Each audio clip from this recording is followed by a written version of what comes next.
नमस्कार दोस्तों, आज की क्लास में हम चैप्टर नंबर 3 के भाग 2 पर चर्चा करेंगे। इससे पहले इस चैप्टर के भाग 1 में हमने जैन परंपराओं का अध्ययन किया था, जहां हमने जैन ग्रंथ पौंमचर्यम का अध्ययन किया था। तो अगर आपने उस लेक्चर को नहीं सुना है तो सबसे पहले उस लेक्चर को जरूर सुन लो। इसके साथ साथ यदि आप हमारे चैनल पर नए हो तो चैनल से जरूर जुड़ो। तो चलो शुरू करते हैं आज की क्लास और जानते हैं हम बौद्ध परंपराओं के बारे में। इस चैप्टर में जो हम पढ़ने वाले हैं वो ये पढ़ने वाले हैं कि किन किन बौद्ध ग्रंथों से हमें बौद्ध परंपराओं के बारे में पता चलता है, इन ग्रंथों के लेखक कौन थे और क्या ये ग्रंथ केवल धार्मिक विषय के बारे में थे या इससे हमें उस समय की सामाजिक और राजनीतिक परिस्थितियों के बारे में पता चलता है। ये सारी चीजें हम आज पढ़ने वाले हैं। तो चलो शुरू करते हैं। तो देखो, जब हम बौद्ध ग्रंथों की बात करेंगे तो अन्य ग्रंथों के मुकाबले, जितने भी प्राचीन इतिहास के ग्रंथ हैं, उन ग्रंथों के मुकाबले जो बौद्ध ग्रंथ हैं वो ना बहुत ही ज़्यादा विश्वसनीय जानकारी हमें देते हैं। उसका एक रीज़न है। उसका रीज़न ये है कि उस समय के जो राजाओं का इतिहास है वो भी लिखा गया है, और जो बौद्ध भिक्षु हैं उनकी जो बातचीत हुई, वार्तालाप हुए अन्य राजाओं से, उन्हें भी लिखा गया है। इसके अलावा कुछ चीनी यात्री आए थे, उन्होंने भी इसके बारे में लिखा है। तो इसके अलावा श्रीलंका का जो इतिहास है उससे भी हमें बौद्ध ग्रंथों के बारे में पता चलता है, बौद्ध धर्म के बारे में पता चलता है। तो अन्य धार्मिक ग्रंथों के मुकाबले जो बौद्ध ग्रंथ हैं वो कहीं ना कहीं ज़्यादा विश्वसनीय हैं, शुरुआती विवरणों में सबसे अच्छे हैं। हालांकि इसमें भी उसी तरीके से इतिहास को लिखा गया है जिस तरीके से वैदिक सभ्यता में लिखा गया था, यानी कि वेदों में और पुराणों में जिस परंपरा के तत्व दिखाई देते हैं उसी परंपरा के तत्व आपको किस में दिखाई देंगे? बौद्ध ग्रंथों में। तो कुछ बौद्ध ग्रंथों के यहाँ पर नाम है जिससे हमें कुछ बौद्ध परंपराओं के बारे में पता चलता है। सबसे पहला जो बौद्ध ग्रंथ है वो त्रिपिटक है। त्रिपिटक में 3 ग्रंथ हैं। त्रिपिटक का अर्थ होता है 3 पिटारे या 3 टोकरियां। चूंकि ये 3 है इसलिए इसे त्रिपिटक का नाम दिया गया है, जिनमें से पहला है सुत्त पिटक, दूसरा है विनय पिटक और तीसरा है अभिधम पिटक। विनय पिटक, सुत्त पिटक, अभिधम पिटक, यानी कि सुत्त पिटक, विनय पिटक, अभिधम पिटक, ये 3 पिटक हैं, इसलिए इसे त्रिपिटक कहा जाता है। इन्हें 3 पिटारे और 3 टोकरियां कहा जाता है। इसमें क्या क्या चीजें हैं ये चैप्टर में हम आगे पढ़ने वाले हैं। दूसरा जो है वो श्रीलंका के इतिवृत्त हैं, यानी कि श्रीलंका के इतिहास हैं, और बाद में इनमें बहुत सारी चीज़ें जोड़ी गई हैं, उससे भी हमें बौद्ध ग्रंथों के बारे में पता चलता है, बौद्ध धर्म के बारे में पता चलता है। इसके अलावा बुद्ध की जीवनियाँ जो लिखी गई हैं उससे भी हमें बुद्ध इतिहास पता चलता है। और सामान्य युग की दूसरी शताब्दी में तिब्बत और जो चीन से यात्री आए थे उन्होंने जो चीज़ें लिखी हैं उससे भी हमें उस समय की राजनीतिक और आर्थिक स्थिति के बारे में, सामाजिक स्थिति के बारे में और धार्मिक स्थिति के बारे में पता चलता है। तो जो बौद्ध ऐतिहासिक परंपरा का निर्माण करने वाले ग्रंथ हैं वो कौन कौन हैं? त्रिपिटक है, श्रीलंका के कुछ इतिवृत्त हैं, बुद्ध की जीवनियाँ हैं, और तिब्बत और लद्दाख और चीनी क्षेत्रों के जो यात्री थे उनके द्वारा छोड़े गए जो वृत्तांत हैं, वर्णन है, उससे हमें बौद्ध परंपराओं के बारे में पता चलता है। तो जब आप बौद्ध परंपराओं की बात करोगे तो सबसे बड़ी बात पता है क्या है? ये पाली भाषा में लिखी गई हैं। ज़्यादातर जो चीज़ें लिखी गई कौन सी भाषा में लिखी गई हैं? पाली भाषा में लिखी गई हैं, जिसके बारे में आगे बताया जाएगा। जब आप बौद्ध परंपराओं का अध्ययन करोगे तो ये सिर्फ धार्मिक नहीं है, बल्कि ये राज्य सत्ता का संबंध कैसा है इसके बारे में बता रही हैं। राजनीति किस हिसाब से चल रही है, राजा के क्या कर्तव्य होनी चाहिए, इसके बारे में भी हमें पता चल रहा है। तो जब आप बौद्ध परंपरा का अध्ययन करोगे, तो बौद्ध ग्रंथों का अध्ययन करोगे, तो आपको बुद्ध की जीवन संबंधित चीज़ों के बारे में पता चलेगा। संघ का निर्माण कैसे हुआ ये पता चलेगा। इसके अलावा जब संगठन का उदय हुआ तो किस प्रकार से संगठन कई कई भागों में बंट गया ये भी हमें पता चलेगा। और जो बौद्ध संघ थे इनका राजाओं के साथ क्या संबंध था, ये सब चीज़ें हमें बौद्ध ग्रंथों का अध्ययन करने से पता चलती हैं। तो चलो अब हम बौद्ध ग्रंथों का अध्ययन करते हैं। तो देखो, बौद्ध ग्रंथों की जो रचना है वो उन भिक्षुओं द्वारा की गई थी जो बहुत ही ज़्यादा विद्वान थे। तो देखो, जब महात्मा बुद्ध जो थे वो उपदेश देते थे तब वो चीज़ें नहीं लिखी गई थी। जब महात्मा बुद्ध की मृत्यु हुई तो महात्मा बुद्ध की मृत्यु के बाद एक बहुत बड़ा सम्मेलन आयोजित किया गया जिसे प्रथम बौद्ध संगति कहा जाता है। अब इस संगति में क्या हुआ, इस सम्मेलन में क्या हुआ, बहुत सारे भिक्षु इकट्ठे हुए जो कि बौद्ध धर्म को फॉलो करते थे। इन भिक्षुओं में जो विद्वान भिक्षु थे, इन विद्वान भिक्षुओं ने बुद्ध की कथाओं को लिखना शुरू करा। उसका रीज़न ये था कहीं आने वाली जो पीढ़ियां हैं वो बुद्ध को भूल ना जाएं, आने वाली पीढ़ियां बौद्ध धर्म से कट ना जाएं, तो बौद्ध धर्म चिरकालिक तक रहे, आने वाले समय तक रहे। इसीलिए बौद्ध ग्रंथों की रचना अनिवार्य मानी गई, क्योंकि बुद्ध जी की मृत्यु के पश्चात उनके जो विचार थे वो संकलित करना बहुत आवश्यक था। तो बौद्ध ग्रंथों की रचना किसके द्वारा की गई? उन विद्वान भिक्षुओं के द्वारा की गई जिन्होंने अपना बहुत ज़्यादा समय महात्मा बुद्ध के साथ व्यतीत किया था। इसके अलावा ये ग्रंथ बुद्ध की शिक्षाओं से संबंधित हैं, उनके संघ के इतिहास से संबंधित हैं। ये ग्रंथ भिक्षुओं और उपासकों के द्वारा लिखे गए हैं। अब देखो, जो लोग अपने घर बार को छोड़ देते थे और मठों में जाकर रहते थे वो लोग कहलाते थे भिक्षु और भिक्षुणियाँ। इसके अलावा जो घर से ही बौद्ध धर्म को फॉलो करते थे, अपने गृहस्थ जीवन में रहते थे, उन्हें उपासक और उपासिकाएं कहा जाता था। इसके अलावा आगे चलकर इनकी प्रतिलिपियां बनाई गई और इन्हें बड़े पैमाने पर जो बड़े बड़े मठ चलते थे, बड़े बड़े विहार चलते थे जहां पर छात्र बौद्ध धर्म की शिक्षा लेने आते थे, उन्हें इन्हीं ग्रंथों के माध्यम से शिक्षित किया जाता था। जैसे कि नालंदा मठ उस समय का बहुत टॉप लेवल का मठ था। इसके अलावा ये चीज़ आपको ध्यान में रखनी चाहिए कि बौद्ध धर्म का जो संस्थापक रहे हैं तो वो तो महात्मा बुद्ध रहे हैं, लेकिन मैंने बता दिया उन्होंने कोई चीज़ें नहीं लिखी हैं। तो ऐसे में जितनी भी उनकी शिक्षाएं थी वो बिखरी हुई थी। जितनी भी वो शिक्षाएं थी वो मानसिक रूप से जितने भी उनके अनुयायी थे, उनके फॉलोवर्स थे, उन्हें जितनी भी चीज़ें याद थीं उनके माध्यम से उन्हें लिखा गया।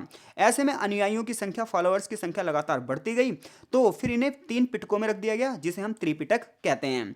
आगे चलकर इन लोगों ने अपना एक ग्रुप बनाया जिसे हम बौद्ध संघ के नाम से जानते हैं, जहां पर एक उपदेशक होता था जो उपदेश देता था और बाकी लोग उस उपदेशों को क्या करते थे, सुनते थे।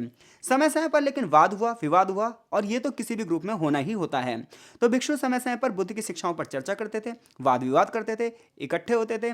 जब कई बार कुछ लोगों के मत मिलते थे और कुछ लोगों के मत नहीं मिलते थे, तो इसी वजह से आगे चलकर जो बौद्ध धर्म है ये कई संप्रदायों में बढ़ गया, जिनमें से जो 2 सबसे फेमस संप्रदाय थे, एक वो था हीनयान और एक था महायान।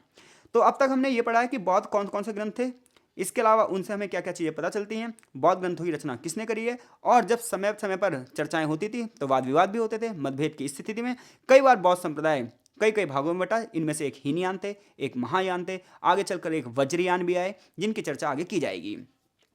इसके अलावा इन बौद्ध ग्रंथों से आपको राजनीतिक परिदृश्य के बारे में पता चलता है, और वो भी प्रथम सहस्त्राब्दी के बारे में। एक सहस्त्राब्दी में 1000 साल होते हैं, ठीक है भाई।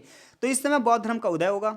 बौद्ध धर्म के उदय में सबसे बड़ी बात पता क्या होगी, जो उस समय की जो राजनीतिक स्थिति है उसके बारे में भी ये ग्रंथ बताते हैं। जैसे कि जब बौद्ध धर्म का उदय हो रहा होगा तो भारत में ना कुछ क्षेत्र तो ऐसे होंगे जिन पर बड़ा राजा शासन कर रहा होगा, लेकिन बहुत सारे क्षेत्र ऐसे होंगे जो कबीलाई टाइप के होंगे। एक कबीला होगा, उनका एक सरदार होगा, लेकिन कुछ कबीले ऐसे होंगे जिसमें बहुत सारे सरदार होंगे। यानी कि कितने टाइप की राजनीतिक व्यवस्था चल रही है ये भी हमें बौद्ध ग्रंथों से पता चल रहा है। यानी कि बौद्ध ग्रंथ सिर्फ धार्मिक ग्रंथ नहीं है, ये उस समय की राजनीतिक व्यवस्था का भी प्रदर्शन कर रहे हैं, उस समय की राजनीतिक व्यवस्था के बारे में बता रहे हैं। अब इनमें से कुछ ग्रंथ ये कह रहे हैं कि कुछ जगह ऐसी थी भारत में जहाँ पर एक बड़ा राजा शासन करता था, कुछ क्षेत्र ऐसे थे जहाँ कबीलाई टाइप के लोग शासन करते थे, उन कबीलों का भी एक सरदार होता था, लेकिन कुछ क्षेत्र ऐसे थे जिनमें एक ही कबीले के कई कई सरदार होते थे। क्लियर है। जैसे कि मगध में जो शासन चल रहा था उस समय वो राजा बिंबिसार का चल रहा था, फिर उसके बाद उसका पुत्र आया अजातशत्रु, इसके बाद ऐसी कौशल महाजनपद था, उसके जो राजा थे प्रसेनजीत। ये सब बुद्ध के टाइम पीरियड के राजा थे। तो जब आप बौद्ध ग्रंथों का अध्ययन करते हो तो उस समय की वंशावलियों के बारे में भी हमें पता चलता है। इसी प्रकार से अगर हम देखें बौद्ध धर्म सबसे पहले कहाँ पर उसका विकास हुआ, तो बौद्ध धर्म का विकास नगरीय क्षेत्रों में हुआ। तो इससे पता चलता है कि उस समय भारत में नगर भी थे, केवल ग्रामीण देश नहीं था भारत, उस समय नगर भी थे। नगर की परिधि में बहुत सारे उद्यान भी थे, और इन्हीं बगीचों में नए नए विचारों पर चर्चा की जाती थी, यहीं पर लोग बैठते थे और यहीं पर बातचीत होती थी। तो इससे पता चलता है ये बगीचे कैसे थे, ये सार्वजनिक स्थल थे।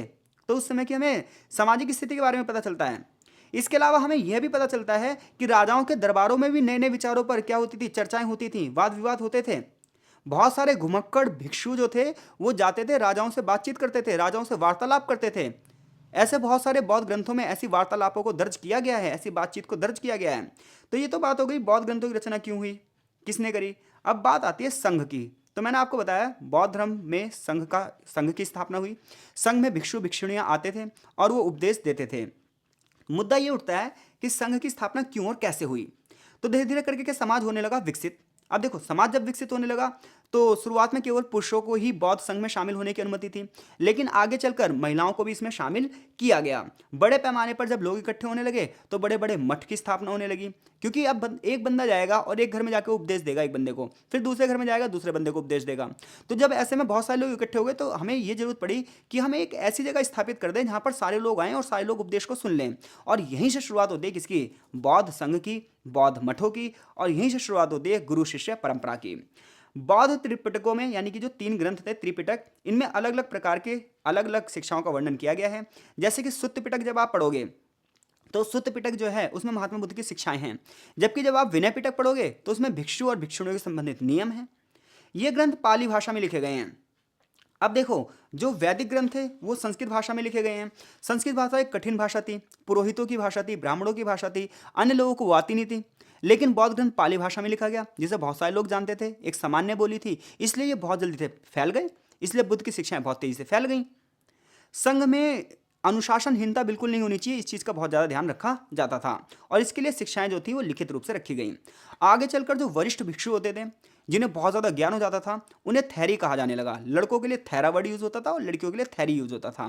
देखो, बौद्ध धर्म में मोक्ष का मतलब ये नहीं था कि मरने के बाद मोक्ष मिलेगा। बौद्ध धर्म में मोक्ष का मतलब था कि जीते जी जिस व्यक्ति को ज्ञान हो गया, उसकी सारी जो इच्छाएं हैं वो शांत हो गई, वही बंदा क्या है, वही बंदा जो है वो थैरा है, वही लड़की जो है वो थैरी है।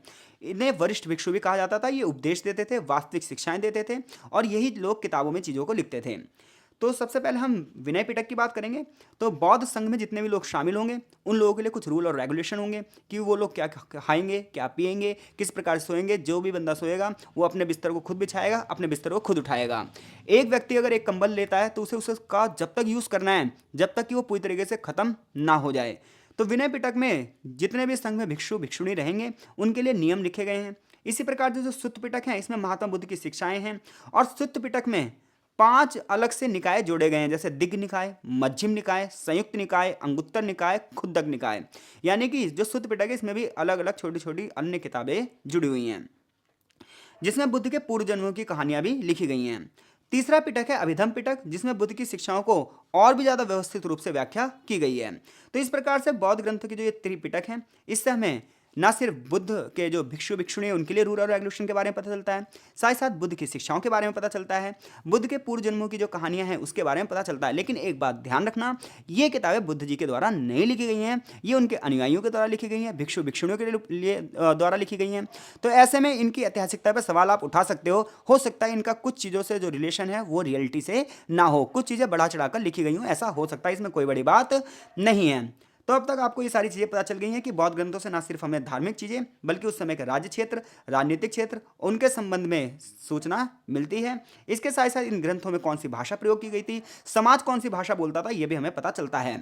इसी प्रकार से श्रीलंका की बात करोगे तो श्रीलंका में उस समय सिंघल भाषा चलती थी और सिंघलियों का युग था। तो ऐसे में श्रीलंका में जो ग्रंथ लिखे गए वो सिंघली भाषा में लिखे गए और उससे भी हमें बड़े पैमाने पर श्रीलंका के राजनीतिक इतिहास के और भारत के संबंधों के बारे में पता चलता है। इतना ही नहीं, अशोक के बारे में भी पता चलता है कि अशोक ने किस प्रकार से बड़े पैमाने पर बौद्ध धर्म को आगे चलकर संरक्षण दिया था। इसके अलावा बहुत सारे इतिहासकार रहे हैं, बहुत सारे साहित्यकार रहे हैं जिन्होंने बहुत सारी किताबें लिखी हैं, जिससे भी हमें बौद्ध संघों के बारे में, बौद्ध धर्म के बारे में पता चलता है। इसके अलावा कुछ पुराने लेखक थे जो कि बड़े नामचीन लेखक थे उस टाइम के, जैसे कि अश्वघोष। तो अश्वघोष की जो बुद्ध चरित है, इसने बहुत जबरदस्त तरीके से महात्मा बुद्ध की जीवनी लिखी है, जिसके बारे में चैप्टर में हम आगे और भी विस्तार से चर्चा करेंगे। इसके अलावा और भी कुछ ग्रंथ हैं जैसे ललित विस्तार, दिव्यावदान, जिसमें भी बौद्ध धर्म की शिक्षाओं और बौद्ध धर्म का संबंध सामाजिक व्यवस्था से कैसे था, इन सब पे चर्चा की गई है। तो हमने अब तक बौद्ध ग्रंथों का अध्ययन कर लिया, जिसमें से हमने त्रिपिटक को ज़्यादा डीपली पढ़ा है।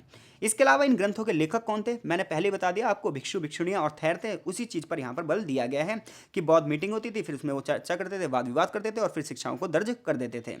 अब बात ये आती है बौद्ध ऐतिहासिक परंपरा, और जो अब तक क्वेश्चन बने वो क्वेश्चन भी देख लेते हैं हम कि विमल सूरी का जो पौमचर्यम था, ये आप जो पार्ट 1 था वहाँ से पढ़ लेना भाई, ये आपको वहीं मिलेगा क्योंकि जैन ग्रंथ था।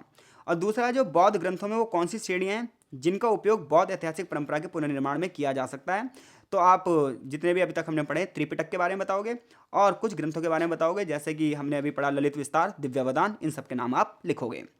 अब हम बात कर रहे हैं बौद्ध ऐतिहासिक परंपरा की। तो देखो, जब आप बौद्ध की ऐतिहासिक परंपराओं का अध्ययन करोगे तो आपको ये तो पता चल गया कि बुद्ध ने कोई शिक्षा नहीं लिखी है, सारी सारी शिक्षाएं वाद विवाद से लिखी गई हैं, वार्तालाप से लिखी गई हैं। बौद्ध धर्म में जितनी भी बात हुई वो राजाओं के बीच में और भिक्षुओं के बीच में जो बातचीत हुई उसको दर्ज किया गया है। आम जनता के बारे में, कुछ कहानियों के बारे में बताया गया है। इतना ही नहीं, इन सब चीज़ों को इस तरीके से लिखा गया है कि जनता के साथ क्या संबंध थे और जनता की स्थिति कैसी थी ये भी पता चल पाए। हमें इन ग्रंथों से ये भी पता चलता है कि किस प्रकार से भूमि के मालिक कौन थे और जो भूमिहीन थे उनका मालिकों से कैसा संबंध था।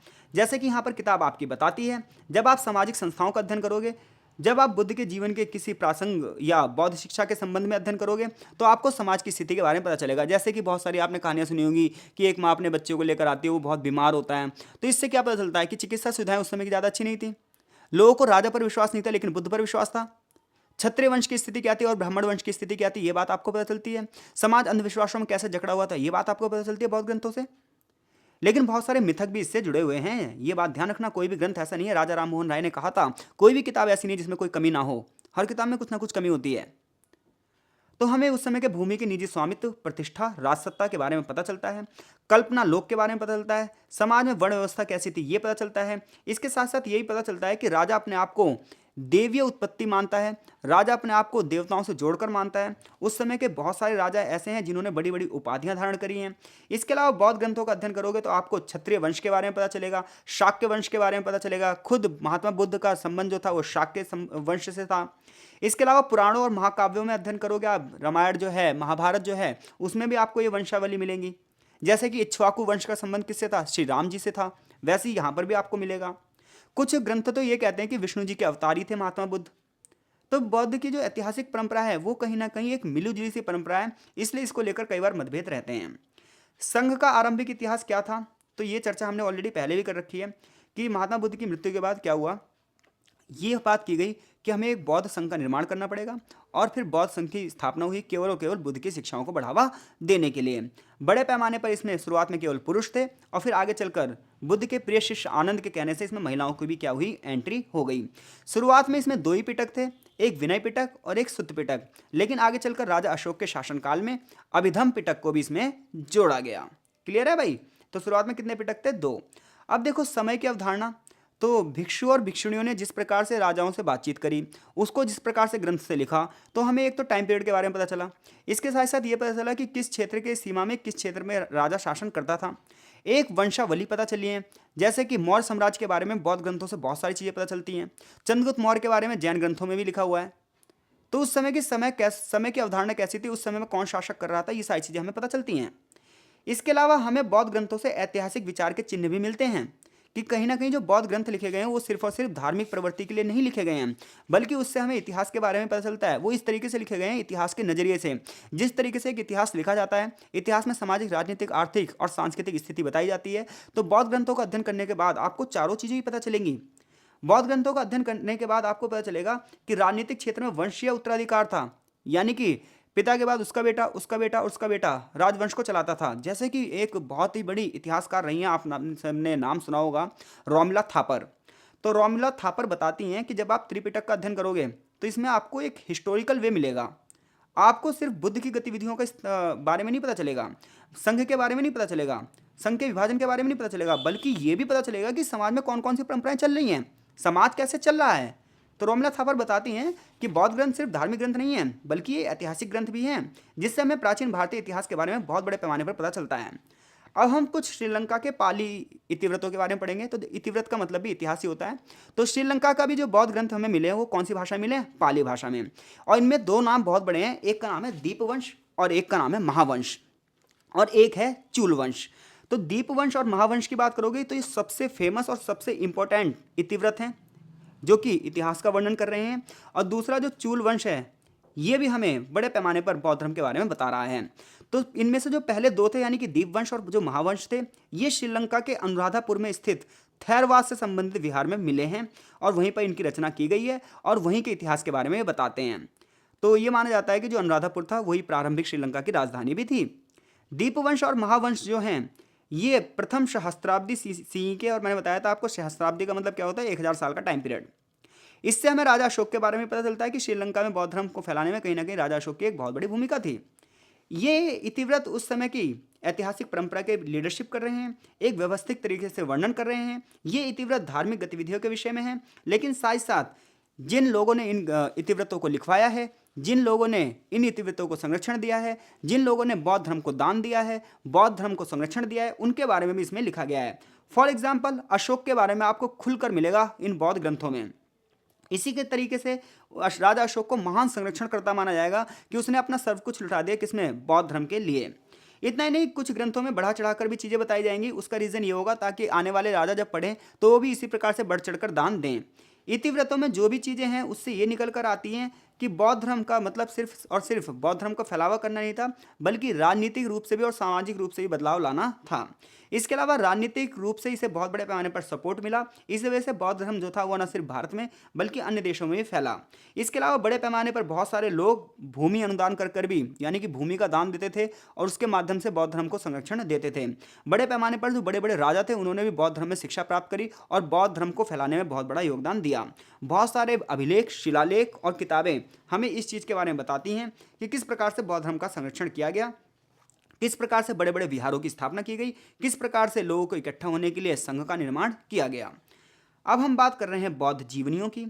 तो देखो, जब आप बौद्ध धर्म का अध्ययन करोगे तो उसमें एक बहुत ही महत्वपूर्ण स्रोत है बुद्ध की जीवनियाँ। रोमिला थापर के अनुसार ये जो जीवनी परक शैली थी ये बड़ी ज़बरदस्ती उस टाइम की, जिससे हमें न सिर्फ बुद्ध के जीवन में क्या घटित हुआ बल्कि उत्तर पश्चिम भारत में क्या क्या चीज़ें चल रही थी इसके बारे में भी पता चलता है। और यही पता चलता है कि भारत के उत्तर पश्चिम में बौद्ध धर्म का फैलाव इतना नहीं था, बौद्ध धर्म से ज़्यादा घनिष्ठ संबंध नहीं था, और आगे चलकर टकराव भी होगा। और बड़े पैमाने पर जब ब्राह्मण राजा आएंगे तो बड़े पैमाने पर बौद्धों को मौत के घाट भी उतारेंगे। बुद्ध की जीवनियों की जो रचना है उसने ये बात तो तय कर दी है कि बुद्ध जो थे वो ऐतिहासिक व्यक्तित्व थे। त्रिपिटक साहित्य ही बुद्ध की जीवनी से सारोकार रखता था। इसके साथ साथ बुद्ध की जो जीवनियाँ हैं वो बौद्धत्व के बारे में बताती हैं। कुछ किताबों के यहाँ पे नाम दिए गए हैं, जैसे कि एक साहित्य अवदान साहित्य, एक साहित्य बुद्धावदान साहित्य है। तो देखो ये वही किताबों के नाम है, ये आपको ऐसे के ऐसे लिखने पड़ेंगे। मेरा काम है कॉन्सेप्ट को क्लियर करना, लेकिन जो वर्ड्स हैं वो तो आपको यूज़ करने ही पड़ेंगे। क्लियर है? तो जैसे अवदान हो गया, बुद्धावदान हो गया, ये सब किताबों के नाम हैं, ये आपको याद करने पड़ेंगे। ऐसी एक और किताब है बुद्ध चरित, ये अश्व घोष ने लिखी है। तो बुद्ध चरित किताब किसने लिखी है? अश्व घोष ने। कई बार बहुत सारे कॉम्पिटिटिव एग्जाम में ये क्वेश्चन आया हुआ है कि अश्व घोष द्वारा रचित किताब का नाम क्या है? तो बुद्ध चरित। या बुद्ध चरित किसके द्वारा लिखी गई? अश्व घोष के द्वारा लिखी गई है। तो इस किताब से आपको क्या है, बुद्ध इतिहास के बारे में पता चलेगा। इसके अलावा 7वीं 8वीं शताब्दी में जितने भी चीनी बौद्ध भिक्षु थे उन सब ने इस किताब को बहुत ही ज़्यादा लोकप्रिय रूप से पढ़ा है। इस किताब में 17 चैप्टर हैं, लेकिन पहले के जो 13 चैप्टर हैं यही अश्वघोष ने लिखे हैं। बाद के 4 चैप्टर किसने लिखे हैं इसके बारे में किसी को अभी भी नहीं पता है। इस ग्रंथ को अध्ययन करोगे तो इस ग्रंथ में सबसे बड़ी बात यह है कि दरबारी संस्कृत काव्य शैली, यानी कि जैसे पहले राज दरबारों में संस्कृत में कविताएं लिखी जाती थी, उसी माध्यम से अश्वघोष ने बुद्ध चरित को लिखा है। इसके अलावा बुद्ध का क्षत्रिय वंश का होना भी हमें इससे ही पता चलता है। बुद्ध को ज्ञान कैसे मिला इसके बारे में भी इसमें बताया गया है। राजा बिंबिसार का उल्लेख भी किया गया है। इसके अलावा कौशल, मगध, अवंती, कौशाम्बी, व्रजी जो उस समय के बड़े बड़े क्षेत्र थे, इसमें बुद्ध के जीवन का क्या संबंध था, इन क्षेत्रों में जाकर बुद्ध ने किस प्रकार से अपनी शिक्षाओं का प्रचार प्रसार किया है, इसके अलावा बुद्ध की मृत्यु कहाँ पर हुई, ये सारी चीज़ें बुद्ध चरित आपको बुद्ध चरित का अध्ययन करने में पता चल जाएगा। और ये किसने लिखी है? ये लिखी है अश्वघोष ने। ऐसी एक और किताब होगी महावस्तु, और एक का नाम होगा ललित विस्तार। तो महावस्तु का संबंध महासंघिक से है, जो कि लगभग 30वीं शताब्दी CE में लिखी गई थी। मिश्रित संस्कृत में लिखी गई है और प्राकृत भाषा का भी यूज़ किया गया है। इसमें बुद्ध के पूर्व जन्मों की कहानियाँ बताई गई हैं, यानी कि पिछले जन्मों की कहानियाँ बताई गई हैं, और फिर गौतम बुद्ध का वर्णन किया गया है जो कि शाक्य मुनि यानी कि शाक्य कुल से संबंधित थे। फिर हमें उसमें बुद्ध जीवन की घटनाएं बताई गई हैं कि उनका जन्म कैसे हुआ, घर को कैसे उन्होंने छोड़ा, किस प्रकार से उन्हें ज्ञान की प्राप्ति हुई, और किस प्रकार से बुद्ध बुद्ध बन गए। ऐसी सारी कहानियाँ महावस्तु में लिखी गई हैं। जबकि जब आप ललित विस्तार का अध्ययन करोगे तो इसमें बुद्ध के जीवन पर विचार किया गया है। बुद्ध को स्वर्ग से अवतरित बताया गया कि बुद्ध सीधे स्वर्ग से ही पृथ्वी पर आए हैं। उनकी जीवन की जो कथा है वो मोक्ष के रूप में बताई गई है। किसमें? ललित विस्तार में। तो महावस्तु ललित विस्तार ग्रंथ है जिससे हमें क्या पता चलता है बता दिया गया है। आगे लास्ट टॉपिक है इस चैप्टर का, दिव्यावदान। तो दिव्यावदान की जब आप बात करोगे तो दिव्यावदान की जो रचना है ये संघ के श्रेष्ठ संरक्षणदाता द्वारा की गई है। इस ग्रंथ का अध्ययन करने के बाद आपको राजा अशोक के बारे में, उसके पुत्र कुणाल के बारे में, उसके छोटे भाई विताशोक के बारे में पता चलेगा। इसके अलावा एक किताब है अशोकावदान, एक का नाम है कुणालावदान और एक का नाम है विताशोकावदान, जो इन तीनों राजाओं के बारे में छोटी छोटी चीज़ें बताएगी। अशोकावदान जो है वो मौर्य वंश के इतिहास का वर्णन करती है, यानी कि जब आपको मौर्य राजाओं के बारे में पता करना है तो आप अशोकावदान किताब पढ़ो, जिसमें आपको बहुत सारी चीज़ें पता चलेंगी। अशोक और उसके पुत्र से संबंधित कथाएं भी पता चलेंगी आपको। तो इससे पता चलता है कि जो बुद्ध की बौद्ध ग्रंथ जो परंपराएं हैं ये सिर्फ बौद्ध धर्म का नहीं बता रही हैं। उस समय किस प्रकार से राजनीतिक व्यवस्था चल रही थी, किस प्रकार से एक राजवंश का दूसरे राजवंश से जो है संघर्ष चल रहा था, ये सब भी हमें पता चलता है। जैसे राजा अशोक के कलिंग युद्ध के बारे में पता चलता है। जैसे जैसे बौद्ध धर्म नए नए क्षेत्रों में विस्तार हुआ, नए शिक्षित लोग भी इस और अट्रैक्ट हुए, बहुत सारे बड़े महत्वपूर्ण लोग इसमें जुड़ते गए, और धीरे धीरे करके ना ये लोग महान बनते गए बल्कि बौद्ध धर्म भी बहुत ज़्यादा महान बनता चला गया। बौद्ध परंपराओं में जीवनियाँ एक महत्वपूर्ण स्थान रखती हैं। बुद्ध की शिक्षाओं की जो प्राचीनता है, उसकी जो लीगलिटी है, उसकी जो विश्वसनीयता है, उसकी जो वैधता है, वो इन सब किताबों से हमें पता चलती है। इसके अलावा भी बहुत सारे ग्रंथ हैं जिनकी चर्चा अन्य अवधारणाओं पर की गई है, बट ये एक पैराग्राफ में थोड़ा थोड़ा इसमें बताया गया है। चैप्टर यहीं फिनिश होता है। आगे चैप्टर का सारांश है। तो देखो, श्रीलंका के पाली इतिवृत्तों से हमें बौद्ध ग्रंथ के बारे में क्या पता चलता है, या ये बताओ आप बौद्ध जीवनियाँ किस प्रकार से अतीत जीवन संबंधी दृष्टिकोण के बारे में बताती हैं। तो ये सारे क्वेश्चनों का आंसर आप बहुत ही ईजी वे में दे सकते हो। तो पहले चैप्टर पढ़ लो, फिर मैं एक क्वेश्चन पेपर अपलोड कर दूंगा, तो आपको पता चल जाएगा कि क्वेश्चन पेपर में कैसे आते हैं। तो पढ़ना थोड़ा सा ईजी हो जाएगा, क्योंकि आप पढ़ रहे हो तो आपको पता ही नहीं चलेगा लिखना क्या है। तो जब इसके लिए आपको क्वेश्चन का देखना बहुत ज़्यादा जरूरी है, कि सबसे पहले आप क्वेश्चन देखो पेपर में कैसे आता है, और फिर उसके बाद उसका आंसर जो आपने पढ़ा है उससे पता चल जाएगा। तो मिलता है आपसे नेक्स्ट चैप्टर में, तब तक के लिए आपका बहुत बहुत धन्यवाद।